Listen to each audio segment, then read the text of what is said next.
One of the aspects of the low-pi construction is that it's made a little differently than most manufacturers.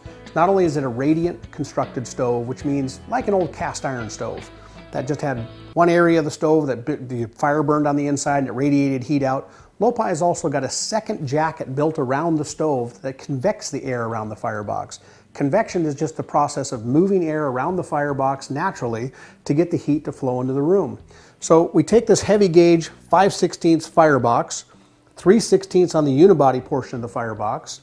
The unibody means face and sides are one piece of material. So we take one piece of material, kind of like a C shape, and we take a back bottom piece, put it together, then we weld a top on it. So this firebox is made out of only 3 pieces of steel.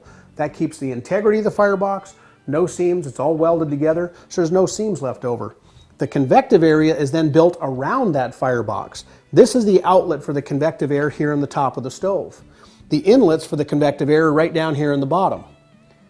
Air is basically, cool air is always down at your floor level. That's why your feet always, you feel the cold down at your feet.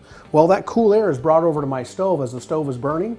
As that stove is heated up, that cool air is naturally drawn into the stove. As it goes up the back chamber of the stove, that air gets hotter, and it rises quicker, and it expands. So as it expands, it's looking for a place to come out, so it actually comes out here. So the more it expands, the more air it pulls in. So it's always got this process going. When I get the stove burning later, I'll give you a demonstration with just a lighter and I'll show you how the air gets pulled in the bottom and then pushed out the top. It's a pretty neat demonstration. But what we're always doing is moving air into the room where the stove is and the hot air out. Because if I just have the stove going in here, just like an old cast iron stove of 30 years ago, it just gets hot in this room. Well, I want to bring cool air to the room, push the warm air out, making myself more comfortable and making it further away from the stove, making it more comfortable in the home as well. Airflow around the stove. By holding the incense down here at the base, you can see where the cold air would be drawn into the bottom of the stove. Up here at the top, you'll see where the smoke is actually blown out and away from the top chamber. So the cold air is going in the bottom, hot air is going out to the top.